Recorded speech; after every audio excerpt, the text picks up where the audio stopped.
Bonjour et bienvenue à un autre épisode du podcast de Raphaël. Alors, aujourd'hui, je vous parle de la pression de performance et du timing parfait. C'est fou, la pression de performance qui est présente dans notre société, autant pour les hommes que pour les femmes. Puis cette idée-là d'être en retard tout le temps sur tout, c'est comme si justement les choses étaient supposées être linéaires, étaient supposées d'être une à la suite de l'autre, étaient supposées de toujours aller en augmentant à une vitesse fulgurante. Puis là, quand c'est pas linéaire, puis quand c'est pas extraordinaire, en claquant des doigts, on a le sentiment qu'il y a quelque chose qu'on n'a pas fait de correct, on a fait quelque chose de pas correct, on n'est pas sur notre X, on a l'impression que il y a rien qui fonctionne. En fait, c'est comme si justement notre valeur était vraiment rattachée à cette espèce de mesure de succès extérieur, que ce soit l'argent ou la carrière ou le couple ou la maison. Puis tu sais, cette thématique-là, elle est très présente dans plein d'aspects. Mais cette pression-là, elle est énorme. Puis en fait, un des endroits où on penserait pas que cette pression-là, elle est présente, c'est par rapport à des femmes qui veulent avoir une famille, puis qui veulent tomber enceintes et qui sont peut-être encore célibataires dans la trentaine. Puis cette pression de performance-là va même se transposer dans des domaines comme ça. Il y a même une pression de performance sur l'apparence physique des femmes. Fait que c'est très large, la pression de performance. Fait qu'on peut aller encore là sur la carrière, la maison, l'argent, des choses que les gens ont, le sport, encore là, le sport, tu sais, s'entraîner au gym, être en shape, ou la qualité de ta relation de couple, genre Insta, perfect, couple, whatever.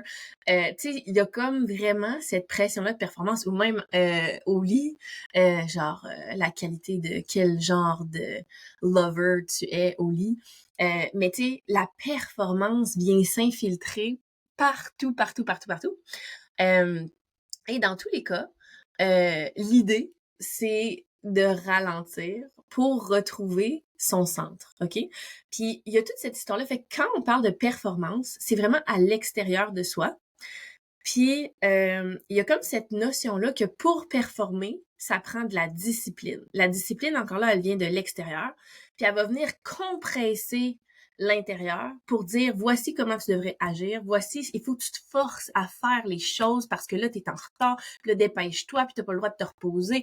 Tu sais, exemple qu'on veut performer la bonne maman qui tient une maison parfaitement, ben là, c'est comme, t'as pas le droit de relaxer puis prendre ton café tant et aussi longtemps que les enfants ont pas déjeuné, que la vaisselle est faite, que tout est propre au cas où quelqu'un arriverait, puis là, tu prends ton café, puis là, tu t'assois 3 secondes, puis là, je sais pas trop quoi d'autre arrive. Fait que tu sais, c'est comme de mettre tes besoins en dernier. Puis là, même chose, si je fais un exemple, que ce soit masculin ou féminin, de celui qui travaille au sein d'une entreprise parce que c'est comme le profil un peu plus entrepreneurial. Ça arrive chez les employés aussi. J'ai plein d'exemples de ça. Exemple, quelqu'un que tu sois haut placé ou pas haut placé au sein d'une organisation, si tu prends pas le temps de manger ou de prendre tes pauses ou de partir chez vous le soir ou la fin de semaine, tant et aussi longtemps que t'as pas passé à travers ta to-do list au complet, ben encore là, c'est comme ça sert à quoi? Fait que bref, tout ça pour dire que je suis vraiment dans l'autre côté du spectre, de vraiment prendre soin de soi en premier. Mais, tu sais, fait que ce soit le profil entrepreneurial ou employé, il y a comme cette notion-là de j'ai pas le droit de prendre des vacances tant et aussi longtemps que j'ai pas atteint tel objectif.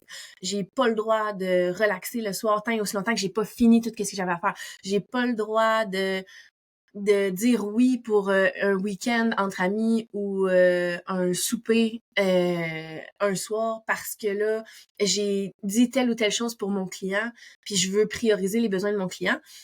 Et là, tout ça fait en sorte qu'on va extrêmement rapidement tout le temps. Ça va vite, ça va vite, ça va vite. Ma mission des dernières années, ça a été de ralentir. Et même en voulant intentionnellement ralentir à chaque jour, je me retrouve vite emportée par la vague de ce qui va vite parce que le rythme extérieur va incroyablement vite.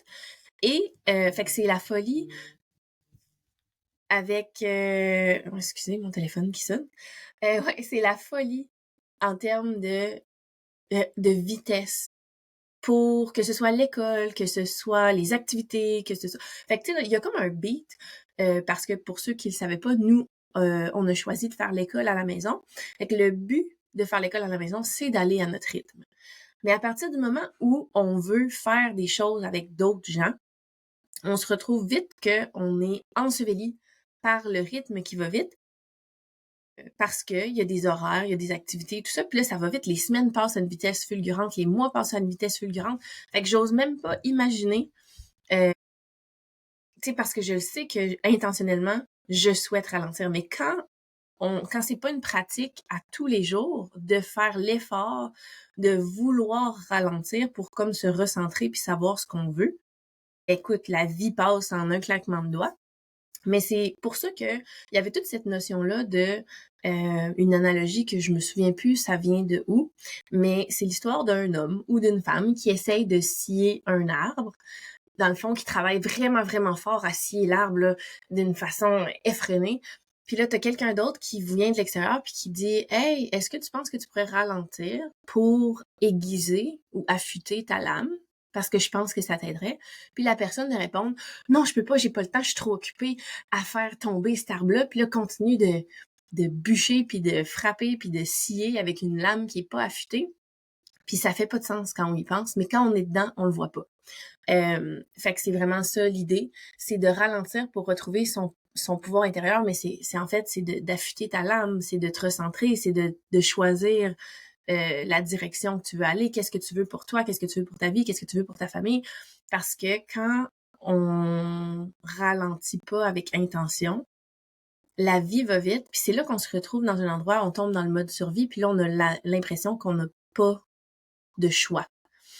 Parce que ça va tellement vite, puis on est tellement sur un rythme qui est pas le nôtre, que dans ce contexte-là, les choix qui nous sont offerts semblent faire aucun sens. Tu sais, les options qui sont offertes, une comme l'autre, ça fait pas de sens, puis ça fait qu'on n'est pas satisfait, puis qu'on a le sentiment d'être coincé. Fait que pour sortir du piège de la preuve aussi, c'est que, tu sais, il y a beaucoup de ça qui vient un peu, tu sais, on parlait de la performance qui est extérieure, qui va amener une discipline, qui va faire en sorte qu'on se force à faire quelque chose. Puis souvent, les choses qu'on se force à faire, c'est pour prouver quelque chose à quelqu'un.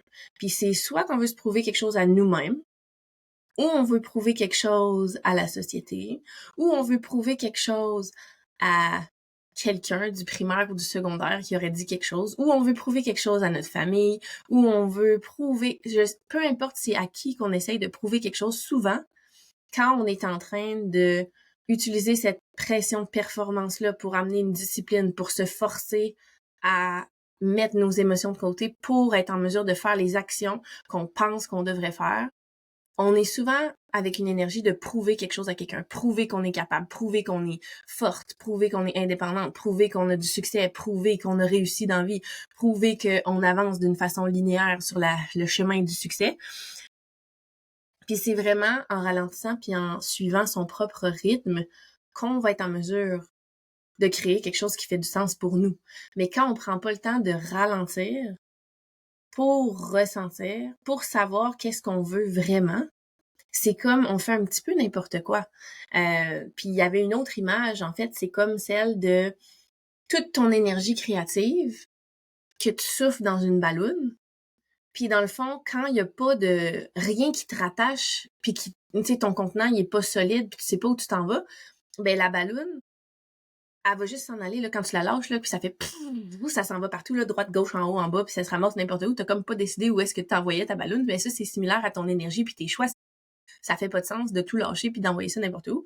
Tandis que si tu souffles ta balloune, puis tu l'attaches sur un petit bateau ou une petite fusée ou peu importe c'est quoi qui peut être propulsé par une balloune puis avoir un semblant de direction, mais d'utiliser l'énergie dans cette balloune-là qu'on a soufflée pour l'envoyer là où on a décidé, mais ça nécessite First of all, d'avoir l'énergie de souffler dans la balloune, mais de l'avoir rattaché à quelque chose de solide.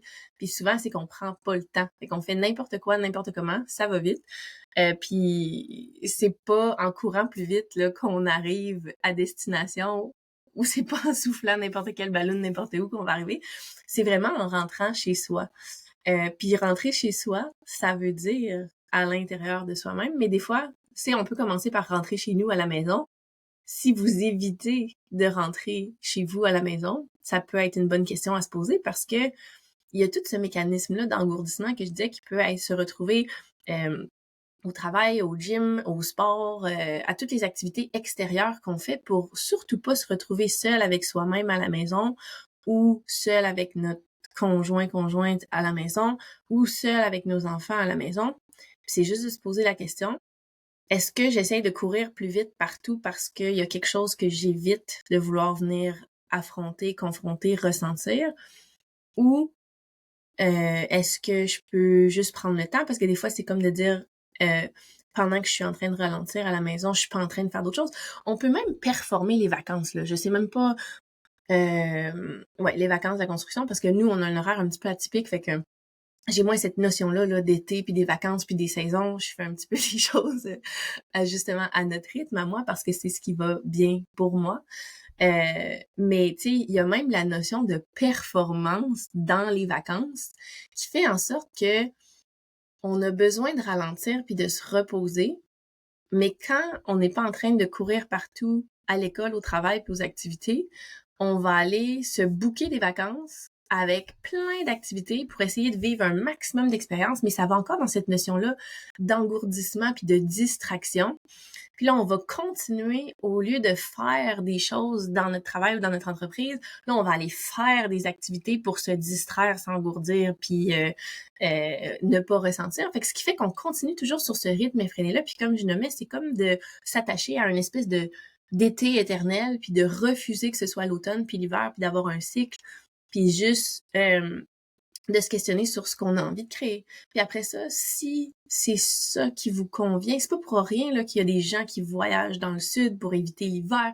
Tu sais, on a toutes sortes de... Quand on regarde vraiment en profondeur toutes les choses qu'on fait pour éviter soit les sensations ou les situations qu'on juge comme étant désagréables, c'est juste que ça pointe à cette envie naturelle-là d'éviter le froid, la noirceur, les émotions négatives. Puis souvent, ben, comme je vous disais, pour la petite graine qui veut germer, c'est qu'il y a du jus, puis il y a une puissance là, qui est là. Puis c'est juste de se familiariser, puis de...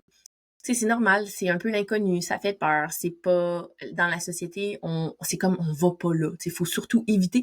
Puis vous remarquerez aussi qu'avec les enfants, quand un enfant a une émotion négative, on a tendance à vouloir tout de suite le ramener dans un état qu'on juge comme étant normal et acceptable, soit celui de la neutralité ou genre la joie puis le bonheur, parce qu'on juge que ça, c'est comme des émotions qu'on a jugées comme étant positives ou acceptables. Puis tu sais, de vouloir vite créer une distraction, vite réparer l'émotion versus de juste être présent pour l'émotion qui est comme une vague qui va venir puis qui va s'en aller, de dire ah, tu te sens vraiment triste parce que tu avais vraiment envie de faire je sais pas trop quoi, puis de laisser la personne être triste, puis d'aller dans sa tristesse, puis d'avoir confiance qu'elle va remonter, lui ou elle, parce qu'il y a rien qui dure éternellement. Fait que c'est vraiment de... Puis c'est en évitant d'aller au fond, c'est là qu'on perd ce qui est le plus important. Fait que c'est justement, je vous refais mon analogie de la petite graine de jardin qui veut pousser. Si on la met pas assez profondément dans la terre, dépendamment de la sorte de graine, elle va jamais pousser. Si on la met profond dans la terre, mais on la déterre avant qu'elle soit prête, ça va jamais pousser. Si on tire sur le petit truc qui germe pour essayer de le faire pousser plus vite, ça va jamais pousser. Fait que c'est juste encore là de laisser les choses aller, de laisser aller le contrôle, de laisser aller la performance, puis d'avoir confiance que tout est parfait, puis qu'on peut se permettre de ralentir momentanément. Puis après ça, tu sais, c'est ça, chacun son rythme. C'est sûr que si on tombe dans un genre de marasme, puis encore là, c'est correct, ça peut durer 1 an, 2 ans, 3 ans, 4 ans, 5 ans. Il y a des phases de vie comme ça où On peut vivre des moments difficiles, on peut vivre un deuil, on peut vivre justement cette genre de petite mort-là d'éléments de notre vie. Il y a pas de délai prescrit.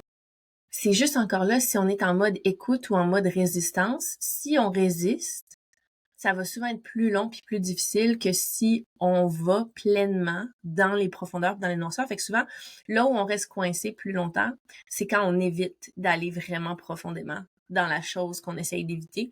Fait qu'on est comme pas en train d'être, on n'a plus la capacité d'être engourdi puis distrait. Puis on n'a pas non plus la capacité d'aller profondément pour aller ressentir parce qu'on aurait peut-être besoin d'aide. Puis là, on reste comme coincé entre les deux. Puis ça, c'est la place dans le fond, que personne n'a envie d'être, puis qui est vraiment, vraiment inconfortable. Fait que des fois, c'est juste de se laisser guider dans les profondeurs de soi-même pour être en mesure de ressortir. Puis quand ça fait plus là, le mécanisme là, de éviter à tout prix de ressentir toutes les choses un petit peu plus désagréables. Fait que c'est vraiment ça que je veux nommer, mais qu'il y a rien qui presse. Le rythme est le vôtre. Fait que si je parle puis je m'adresse à des thématiques qui sont présentes dans ma vie que j'observe, il n'y a pas de presse à ce que votre entreprise génère X, Y, Z chiffre d'affaires. Il n'y a pas d'âge, il n'y a pas de délai, il n'y a pas de nombre d'années d'expérience. Chaque chose dans son temps. Puis dans le fond, c'est de continuer à se recentrer sur la vision puis à faire les actions qui vont honorer le processus de germination de la petite graine qui est votre entreprise. Il n'y a pas de presse à ce que vos enfants apprennent X, Y, Z. Donc, en école maison, on veut essayer d'enlever la pression de performance, mais ça s'infiltre même à l'école maison de savoir est-ce que l'enfant lit assez rapidement? Est-ce que l'enfant fait assez de mathématiques rapidement? Est-ce que l'enfant est là où il devrait être? C'est d'avoir confiance que l'enfant est exactement là où il devrait être et de se poser la question, est-ce que je suis réellement à l'écoute des signaux qu'il m'envoie quand il est prêt à apprendre une chose? Parce que c'est une chose de respecter son rythme, mais c'est une autre chose d'être à l'écoute des signaux. Quand l'enfant nous démontre un signal, nous envoie le signal qu'il est prêt, ben c'est est-ce que j'ai les outils à ce moment-là pour lui offrir ce qu'il a envie d'apprendre ou si je suis trop occupée à faire la vaisselle, puis là, dans le fond, je suis plus à l'écoute de son besoin d'apprentissage. C'est de trouver l'équilibre là, entre les besoins de l'enfant puis les besoins du parent, éducateur. Fait que ça, c'est en école maison. Fait que c'est encore là d'avoir confiance au rythme de l'enfant, qu'il n'y a pas de presse. Il y a rien à prouver, ni pour la maman, ni pour l'enfant, puis c'est chaque chose en son temps. Puis en même temps, si on y va dans le ressenti, c'est de vraiment se connecter sur qu'est-ce que nous, on ressent. Est-ce que j'ai besoin d'aide pour être en mesure d'offrir à mon enfant un milieu de vie dans lequel il peut apprendre? Est-ce que j'ai besoin d'aide pour avoir des petits moments pour préparer mes exercices ou mes choses que j'ai besoin pour mon enfant? Est-ce que j'ai besoin de ralentir ou si je passe mon temps à aller dans plein d'activités? Fait que c'est toute cette notion-là de se donner la permission, encore là, que chaque chose en son temps, autant pour la maman que pour l'enfant, puis d'avoir confiance qu'il peut avoir des phases, surtout quand les enfants sont jeunes, qu'il peut avoir aucun apprentissage formel qui se fait et d'avoir confiance que l'enfant apprend quand même. Fait qu'encore là, c'est d'être à l'écoute parce qu'il y a des périodes de vie, surtout s'il y a plusieurs enfants à la maison, puis là, il arrive un nouveau petit bébé, ben l'enfant d'âge scolaire, ça se peut qu'il ait pas envie ou besoin d'apprendre quelque chose parce que là, émotionnellement, il est en train de se familiariser avec son nouveau petit frère ou petite sœur, puis dans le fond, ce qu'il a besoin, c'est connecter avec sa maman ou son papa. Fait que dans le fond, c'est de prioriser, exemple que le bébé dort, au lieu de dire vite, on va faire des maths, c'est dire je vais connecter avec mon enfant pour voir qu'est-ce que tu as besoin. Peut-être qu'on va juste se coller, peut-être qu'on va lire un livre, peut-être qu'on va jouer à un jeu de société, peut-être qu'on va jouer à tag, peut-être qu'on va jouer au soccer, peut-être qu'on va faire des push-ups dans le salon, peut-être qu'on va grimper dans un arbre, mais comme de connecter avant de performer, puis on se met une pression de performance énorme. Fait que là, si vous pensez qu'il y a une pression de performance sur les enfants à l'école, j'observe qu'il y a quand même une pression de performance sur les enfants en école maison, ça dépend des familles, mais c'est que des fois, on tombe dans le panneau en école maison de dire je veux faire mieux que l'école. Et là, de se mettre une pression que les enfants soient exceptionnels dans tous les domaines et qu'ils soient en avance dans tous les domaines. Et puis tu sais, l'autre volet, ben, c'est de dire tu sais, moi, je laisse aller puis j'ai confiance en mes enfants. Oui, Et est-ce que l'environnement qui est créé pour eux favorise leur apprentissage puis leur développement? Puis en fait, j'y crois fondamentalement, c'est juste d'avoir, dans le fond, la vie te permet d'apprendre puis de faire des maths puis tout ça. Fait que si tu passes tes journées dehors en forêt puis t'apprends à l'école de la vie, c'est parfait. Si t'es en école maison, puis encore là, il y a pas de bonne ou de mauvaise façon de faire, mais j'allais dire, si t'es comme Harry Potter, enfermé dans un garde-robe en dessous de ton escalier, peut-être que l'environnement est pas favorable. Fait que, mais ça, j'en connais pas. De toute façon, ça arrive pas. Mais tu sais, c'est juste l'analogie. Mais c'est ça, c'est juste d'observer notre disponibilité puis faire attention à la performance qui est là versus vraiment de ralentir. Fait que là, je vous ai parlé dans le milieu de travail, je vous ai parlé dans l'école maison, dans le sport aussi, d'avoir confiance en nos enfants qui sont en train de faire l'apprentissage d'un nouveau sport, puis tu sais, on tombe vite dans la performance, là, on le voit dans tous les sports, là, de vouloir que l'enfant apprennent vite, comprennent vite, performent vite, puis c'est comme, est-ce qu'on peut avoir confiance en leur rythme, puis en leur processus d'apprentissage, puis de leur pratique, juste de pratiquer les skills, et non pas tout de suite d'exiger une performance. Puis tu sais, il y avait comme cette notion-là que j'ai déjà lu quelque part, que je me souviens plus c'est où, mais c'est genre, pourquoi un chien court vite versus un humain? Mais c'est que le chien, il court pour courir, puis l'humain, il courait pour gagner la course ou pour arriver à la ligne d'arrivée. Fait que tu sais, c'est comme si t'es focus sur la ligne d'arrivée, t'as perdu l'essence même de la course qui est de courir pour le plaisir de bouger ton corps, d'aller chercher une genre de vitesse juste pour la sensation de la vitesse dans ton corps. Fait que c'est de connecter avec ces petites choses-là qui font en sorte qu'on va ralentir, puis revenir dans être, puis dans les sensations, puis dans la pratique, et moins dans la performance. Mais c'est comme si même quand on est en train d'être plus dans le, genre, être relax, exemple qu'on est en forêt ou on est à la maison en train de cuisiner, ben, on perd vite comme la sensation d'avoir, d'être la cuillère en train de brasser de la pâte à crêpes puis genre de casser les œufs puis de sentir les odeurs à c'est quoi le résultat de crêpes que je suis en train de produire puis il faut que ça soit parfait puis nutritif puis ça me prend toutes les couleurs puis là j'ai besoin de ci puis le sucre puis là, tu sais, on bascule vite dans la performance, puis ce qui va nous permettre de sortir de là, ça va être vraiment de ralentir. Fait que, tu sais, ça s'applique à tous les aspects de la vie. Comme je disais, tu sais, une maman qui prend le temps de prendre un bain, puis de se laver les cheveux pour elle, puis peut-être de se maquiller si elle a envie, pour elle, versus de se préparer vite, vite, vite en 5 minutes avant que quelqu'un arrive ou avant que je sais pas trop qui, pour avoir comme un genre de standard minimum de préparation, ça a vraiment pas la même énergie. Fait que c'est vraiment ça que je vous invite à faire, c'est comme de ralentir, de retomber dans le plaisir de faire les choses, peu importe c'est quoi, que ce soit votre entreprise, que ce soit vos enfants, que ce soit vous, prendre soin de vous, que ce soit d'aller au gym. C'est genre, je bouge mon corps, puis j'ai la capacité de bouger mon corps, puis je suis fort, puis genre chaque rep versus comme, j'ai pas les indicateurs de je sais pas quoi là, de gras ou de masse musculaire ou genre mes reps qui ont augmenté de X, Y, Z. Fait que tu sais, d'avoir confiance encore là en notre corps, en notre processus, en notre coach qui nous dit, qui nous reflète les choses, puis encore là d'honorer les sensations, ralentir quand on a besoin, puis après ça de prendre action, puis de faire les actions avec cette ligne directrice là qu'on a déterminée en prenant le temps de ralentir. Alors, c'est tout pour moi. Je vous souhaite une super belle journée. À bientôt. Je vous envoie tout plein d'amour et je vous souhaite une excellente journée. À bientôt.